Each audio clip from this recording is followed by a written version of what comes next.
Okay, and we're live.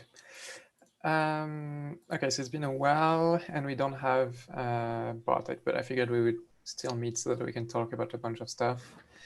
Regarding DevSync on my end, I spent most of my time on direct RC delegations, so I'm pretty much done with most of the actual code. Now I mostly need to get familiar with the new Python library so that I can write all of the tests. I've had a few issues with the unit tests because I'm not sure why, but the values that I get are not, well, the RT accounts are not really correctly set up. I'm not sure why. Also something I need to dig into. But yeah, apart from that, I'm still pretty much on RC delegations. Okay. Yeah, that's about it for me. Okay, and by the unit test, you're talking about the C++ test, right? Yes. Yeah, there is. I think it may be linked to what we had on the proposal issues where some blocks are jumped, skipped, and not Right. in a conventional way. So Yep. it could be that. Okay. But yeah, some stuff to keep in mind. Okay.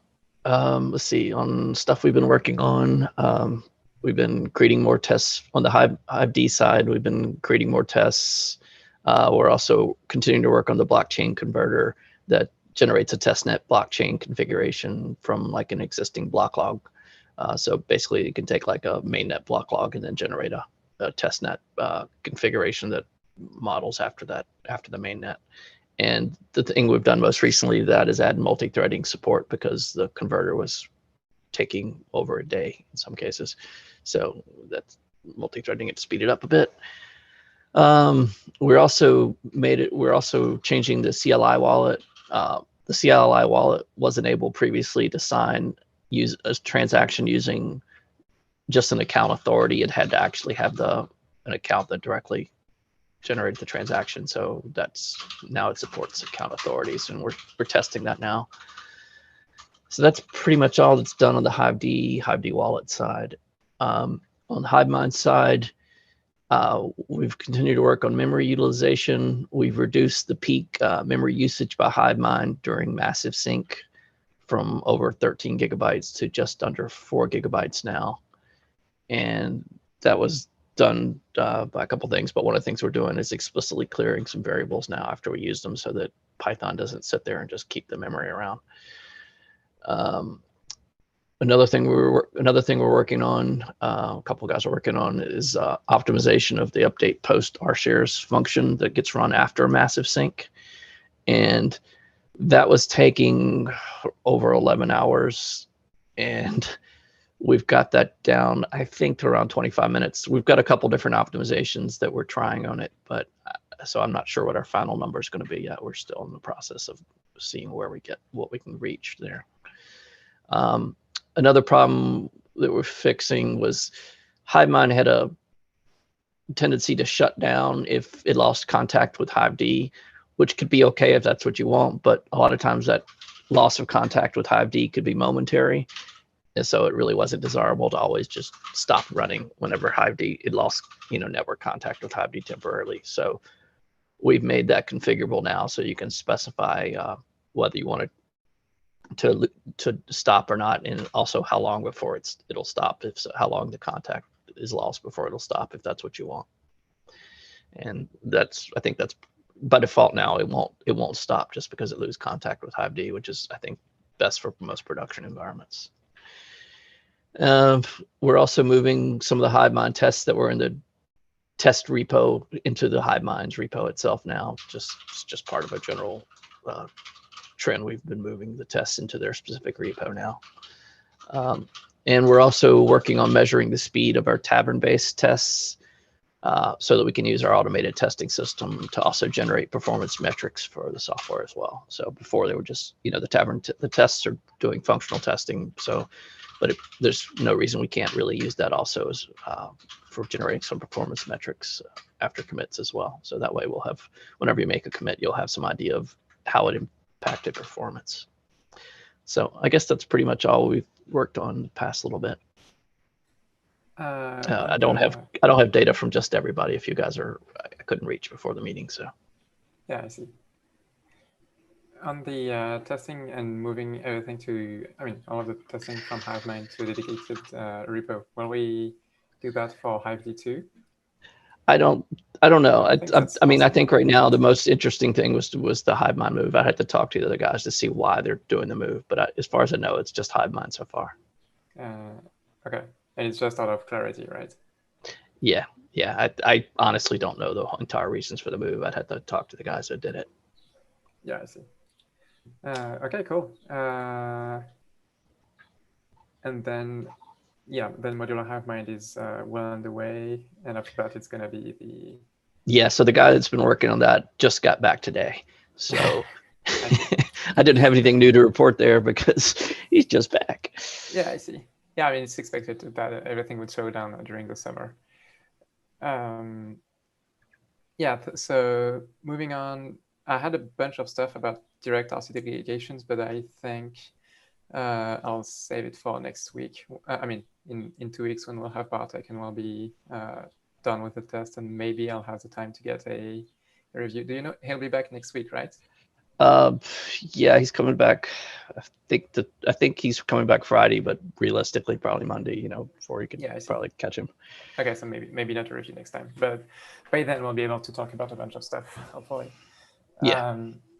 But yeah, I was able to implement it very close to the initial spec that we discussed, so that there shouldn't be too much into it. Yeah, it's mostly the testing that's going to be very important in the future. Yeah, for sure. Yeah, then I had a couple of like small issues. Well, issues. It's like I think it's Archange that suggested that we add a virtual operation for when a proposal is created, so that we can find the ID more easily.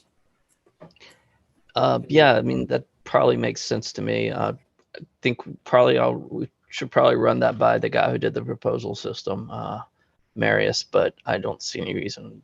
I mean, I remember reading through the suggestion. It sounded reasonable to me. I just want to get some feedback from him too. But my initial guess is that sounds like a good idea. Yeah, do you know what's the weight of the virtual operations on the chain? I assume it's like very minimal, especially on something where. Yeah, I mean it's not huge. Yeah, it's mostly. I mean, primarily it's generating a virtual operation doesn't cost a lot. It's just it's maintained in the history along with other operations. Yeah. So. Well, to be fair, there's like 200 proposals. I mean, proposals is exactly. Proposals I'm not concerned about at all because there's just we don't expect with so many proposals at any given time. So I don't think we really have to worry about that. Yeah. Speaking of proposals, speaking of VOs, there was also a suggestion from Smooth where we should add a VL for like the Hive to HBD conversions when you like transfer to it, because right now it's like that seemed like a good idea lost, too. And yeah, that's something that it's probably a couple of like small issues that I'll work on after direct RC delegations. Sounds great. Yeah, then there was a Cli Wallet thing. I feel like a few power users would appreciate it, but I don't know if it's worth the trouble. But like having. Yeah, I mean, I would appreciate it. Yeah, I mean, I know whenever I shut down my wallet, it's like, oh, I've lost all those commands I reuse, and now I've got to restart. Yeah, well, testing direct RC delegation is like. Yeah, and it leads to more chance for error too when you have to retype those things. So.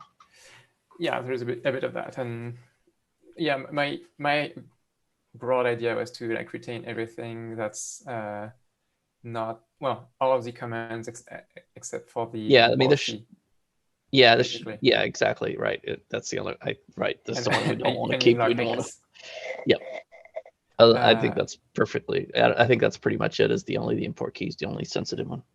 Yeah, I'll probably try to store it in. I haven't looked at it yet, but I think I may store it on like wallet touches and along with the rest of the stuff. Okay. And yeah, that's pretty much all of the stuff that I had for today in like very set in stone. The rest is more like to brainstorm of. I know you have a few ideas for Hardforks 26, like for instance fixing the hard fork and logic, etc. Well, forking logic. Yeah, I can go over the ones I was thinking of. I made a short list of some of the stuff I was looking at. Mostly interesting to me, so I can know, because I'll be soonish, big soon TM, done with RC delegation. So I want to know where I can provide help, or if I'll go over to HiveMind to make some communities improvement and stuff like this. Okay, so what are, Maybe I mean, before we ahead. move to next art fork, I just have one question about last LTS version of Ubuntu support. Are we still stuck with 80.04, or can we know by No, you default? should be able to use 20. Yes, we fully support 2004 LTS. Okay. Good news. So was that the only question, or was anything else? Okay. For now, yes. For now. I reserve the right to ask more questions. So on the sort of more mundane side, or at least not controversial side of changes we're looking at making, I want to, like you mentioned, I want to make some changes to the forking logic, to improve block finality. I also want to fix the multitasking logic to improve transaction and block processing speed. There's been a known issue in there for a long time. So I think this is probably time to address it. That's not strictly speaking necessarily a hard fork level change, but I'd prefer to fit it in this hard fork anyways. And along similar lines, I want to investigate some performance enhancements to the P2P code, which is probably related to the multitasking logic problems too. But ultimately, it means I think we'll be able to achieve a faster sync speed on Hive. Then on actual changes that maybe most people would notice, there's been a couple ideas for changes that I think we need to discuss and see if people are generally in favor of it or not, and and then look into what would be involved in doing it. So a couple of things I know. One has been this idea for allowing accelerated power down time for a fee. So probably have to dig up the conversations on that. And I think They Call Me Dan has written a post about it, and a couple other people have as well, that we could look over. And another change has been proposed forever, basically by Transisto, and mostly by him, but still, I can sort of see where he's coming from. He's been asking forever to change the minimum required votes per day to use up your voting power down from 10 to 5. Basically, what this would mean was you'd be allowed to do a double strength vote. So I understand where he's coming from, and like I said, I think I'm kind of generally in favor of it, and I don't think it would be a difficult change, but I want to see what everybody else thinks about it too. So leave that kind of open for discussion and on the blockchain.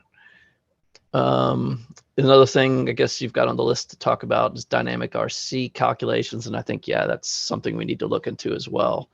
But I think in general the whole RC resource credits calculations need some review and see if we can make some improvements in how it works. So it's going to become increasingly important that we get a resource credits calculations proper, as that becomes a more important thing for the chain. And then one final change, which I guess is actually a hard fork change too, is moving away from using strings for identifying the coin types during transactions and moving to the NAI notation instead, which will basically get us out of some problems we've had with rebranding. So I think that's something we'll definitely do in this hard fork as well. My idea for it is to allow either transactions to either use the new notation or the old notation, at least for now, and then for the first hard fork, and then later we'll deprecate the old one entirely and just only allow NAIs in the future. I can't recall. Yeah, it fits in less size, right? Yeah, well, it fits in less size. It allows for, if we do want to scale to different coin types, that gets a lot simpler too. Don't go around saying different coin types lately. SMCs are always looming. But yeah, okay. Yeah, but pretty much what I had in mind as well. On the, I think, yeah, RC cost being overhauled might become very important because if you have 6 months until the next hard fork, that means by then we'll have RC delegations, and then we could foresee enabling free accounts potentially, and because then we'll have all of the cost and growth of the chain much more under control. It's a kind of stuff that I foresee as well. Okay, sounds good. Yeah, I don't really have much to add to it. I think that's probably it, unless somebody else got something. Guilty parties mentioned, of course, the curation matter should go up for public voting. Yeah, naturally. Yeah, I mean, it's like I said, it's mostly I'm just throwing the idea out there so they can. We'll probably need to post. I suggested Transistor to write a post about it, but I don't think he's got around to it. So I don't know. I might write something up eventually, or maybe somebody else will, just to propose the idea. Hopefully, somebody who's actually interested in the idea. Well, I still get where it's kind of a whale problem more than a regular person problem, I think, to some extent. So that's maybe why. Because I mean, when you are too big, then you cannot give. You cannot give. I mean, you probably know much better than me, but you cannot give 10 votes. You have to give like 100 votes. Otherwise, you're giving like $40 votes to everyone. So yeah. So yeah, okay. Fortunately, there are HBD stabilizer comments 10 per day, so it helps a lot. I'm good. Yeah. But the 5 will make that easier too. Yeah, twice as efficient, might I say. Yes, you don't sit out there and click 10 times. Wait 3 seconds each time. You can change everything. Oh no, you cannot. Yeah, I may work on the VUp part, so we can probably bundle that on well, it's not that urgent. We can probably bundle that with 25.1 and ship that with RC delegations, depending if we have other, or maybe 25.1 maybe a change of like other API things, depending on how quick RC delegation is. But yeah, we'll see. Okay. I'll assign those to me. Meanwhile, it's going to be trivial anyways. So, and yeah, unless you guys have anything else, that's pretty much it for that meeting. Yeah, nope, I got nothing else. Oh, Arcane. I have some more suggestion for the maybe next RFork. Is there was again talks about having more witnesses. Some people say with our blockchain will be more decentralized with more witnesses, more top witnesses. I don't agree. Just okay, there was discussion about it. Okay. No, apparently Gandalf feels the same way. Yeah, but it's just to show that we take this talk into consideration. And I personally replied and said I do not agree, not just because I'm a top witness, but it doesn't, to my opinion, doesn't bring more decentralization to the blockchain with more top witnesses. So one of the decentralization topics is that we are a decentralized platform and we really lack good documentation. I mean, we have a lot of good posts, but apparently we need a lot more so people can learn that it doesn't solve the decentralization issue. It doesn't make us more decentralized with more witnesses. It's of course for a price, and there's a lot of connected elements of the whole blockchain. So yeah, good luck to presenting that to people. But yeah, it's currently it's working, so let's won't break it. Okay, next topic is about SMT. A lot of people are asking when SMT, either at the layer 1 or layer 2. So my plan right now is to focus on layer 2. If somebody ever wants to take on SMT at layer 1, they can, but I don't see, what I want to do at layer 2 is much more powerful. Basically, I want a full smart contract platform, which allows for much more flexible tokens. So that's general reason why I'm in favor of a layer 2 token. Plus, layer 2 token doesn't load the first layer down too. So I think there's some important efficiency considerations along doing it in a layer 2 instead. And what about the work that Howard did about SMT? I'll let Howard comment on that.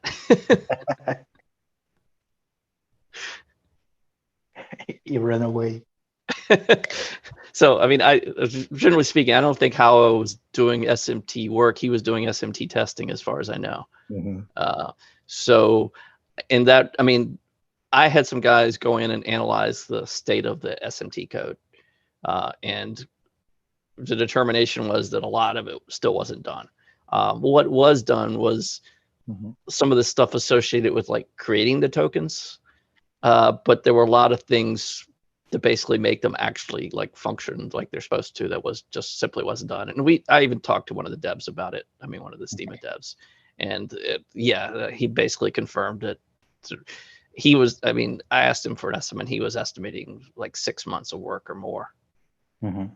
And I thought that was an underestimate based on what my guys had told me. So, which, you know, frankly is normally the case when you ask any dev how long it's going to take to do anything. They always give you a time that sounds good, and it always takes longer.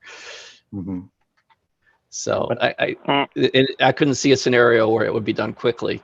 I think we can actually do a layer token, layer 2 token faster and much more powerful and flexible than what we can get out of a layer 1 token, and safer too.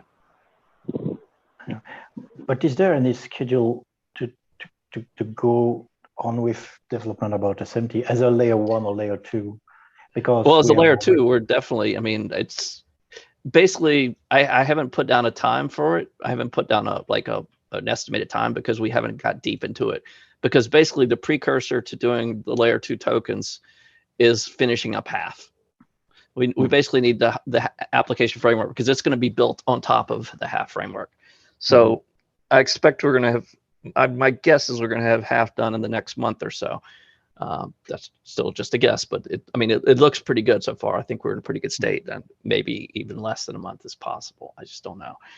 But so after we've done that, basically once we've got that in place and we know its speeds and everything, we've got performance metrics for it, then we go in and start looking into scoping out the layer 2 tokens on top of it. So it's hard for me to give a time yet, but generally speaking, I mean, I would like to achieve it by the end of the year. But that's just a desire at this point. I don't have a firm, I can't do a firm timeline without having done a scoping. What were you going to say, Gendorf? Yeah, we'll be halfway done. Okay. Okay, so what were you saying, Archange? No, just because to me, it's more weighted features than faster transaction speed or a full NAI notation and so on. Oh yeah, I mean, it's super important, no doubt about it. And there's just, you know, none of these other things will slow that down. The other things are just things that can go on in parallel. I mean, all this stuff is done, like I said, it's done at layer 2. So stuff done at layer 1 has no impact on it at all. Okay. And like I said, the bottleneck right now for that is really just the work on half, which is all, you know, that's done outside Hive-D. But I just don't feel it makes sense to dive deep into it, analyzing the work until we've finished half first. I mean, because, you know, that if we wind up making any changes in half, that would wind up potentially changing, you know, some of our implementation of the tokens themselves. Okay. And I don't think that's likely to happen at this point, but yeah. And half is expected to be ready. I think we'll have half done in a month to a month and a half. That's my best guess right now.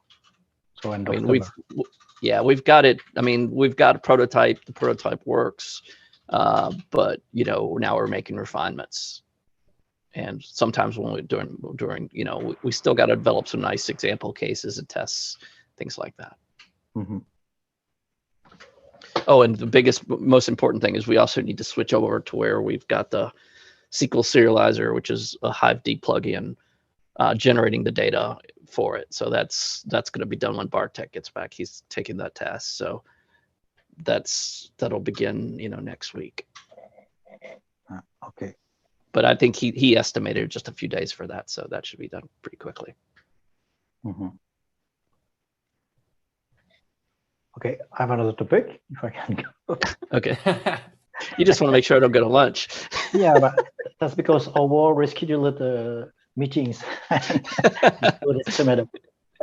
Okay, it's about reputation. It's not a core dev, but you know, there was a lot of phishing attempts recently, and some high reputation accounts have been hacked and started to spread scam and so on. And it was hard to take them down because they had high reputation. I know the reputation system is broken. You made a post about creating a new reputation algorithm. Where are we? Oh, we haven't started yet. So that that will be built on top of that. Well, I don't want to say that will be built on top of Hive. That's not really true, but it will certainly utilize Hive as part of it. Basically, I wanted to finish up I can only take on so many projects at once, and I want to finish up Hive. I want to have at least scoped out the token task, and only then can we start on the reputation system. So, and I'm eager to, because frankly, that's what I want to work on the most. I hope I'll be able to start on the reputation task probably in September. That's my best guess. I don't want to take too much longer than that because I'm really eager to go. There's also one of the key guys that I want to work on that is also involved in another task right now. Not a Hive task, but an independent, another project entirely. Although it may bring some benefit to Hive. I hope it will. But so once he's freed up, that's the other kind of blocker to the reputation task. He works very closely with me, and he's familiar with my ideas about it. So he's the guy I really want to have free for this, and he's also very critical to a bunch of other projects, unfortunately. Okay, but reputation issue is long term. It would be great to have it, but that's right. But simple solution to fight phishing and scam attempts would be to utilize decentralized mute list and blacklist. That we are not really using it right now, or rather, well, it's used on Hive. It's used on Hive.blog. So if somebody feeds us the names, I'm not even sure who's handling that right now. But we should make sure somebody's handling it. I feel like this is probably Guilty Parties is probably the best guy to work with for this. Okay, so that should be a good way to stop such attack, absolutely. or at least mitigate them. Yeah. It'll work on Hive.blog. I don't know if PeakD is if PeakD guys would also use that list. That would, basically we just have a list. That's all that list is for phishing people, basically. So people who are doing phishing. So it's very, it's a pretty clean list. I don't think there's gonna be a lot of controversy in anybody who's on that list. Yes, also the main difference is that when someone with high reputation has posting key leaked, he won't have his reputation destroyed. He will be muted for a week. That's right. It's better, right? And he won't have to get. So it's just an all around a better solution, no doubt. And I think we just got to make sure somebody's up on that. So I guess whoever's identifying these phishers needs to be working with Guilty Parties, and I'll make sure Guilty Parties has, if I haven't already given him, I'll give him the keys to be able to add phishing names to that list. And then, like I said, we'll need to talk to the PeakD guys to see if they I guess PeakD and Ecency both, to see if they want to use the list. Because that's the other issue, of course, is we've got to get the front ends to use it.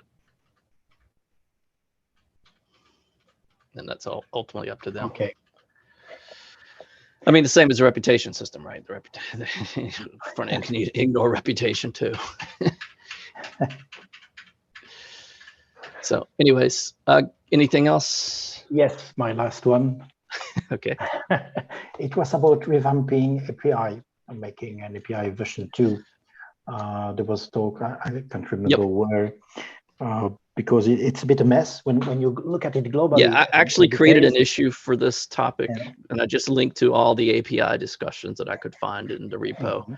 I think it's probably under tasks. It's in that sort of generic one, task without a name or something like that. I can't remember, without a project. So you can look there if you want to see just the list of stuff that I've managed to record so far. But anyways, go ahead. So finish what you're saying. Oh, it was just to say, because we are still developing, so we don't take care of it, but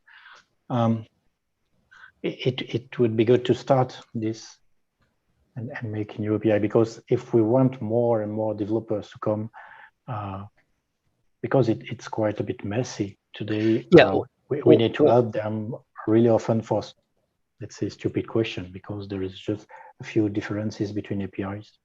Yeah, I think one of the things you're going to see is with Half is basically how I plan to restructure the API, because Half will be like a new beginning for HiveMind, essentially. I mean, so it's the logical way I think we can start categorizing the APIs, simplifying them. So basically, what I'm thinking, we'll just create a 3.0 API based off that, and just work from there.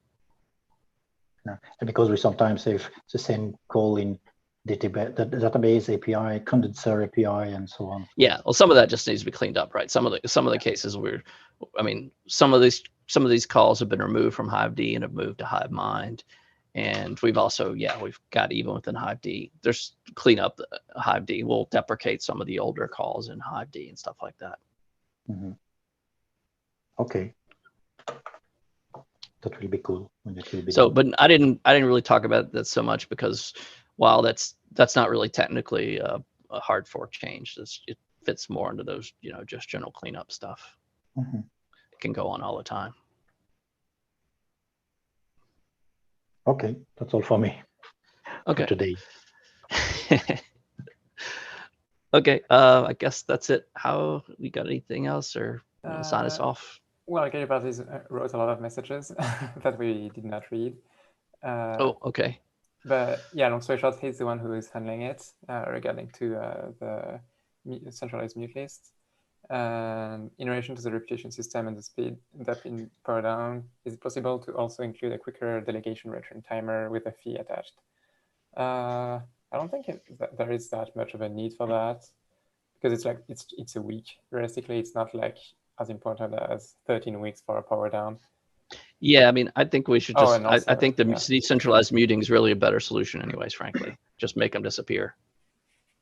Yeah.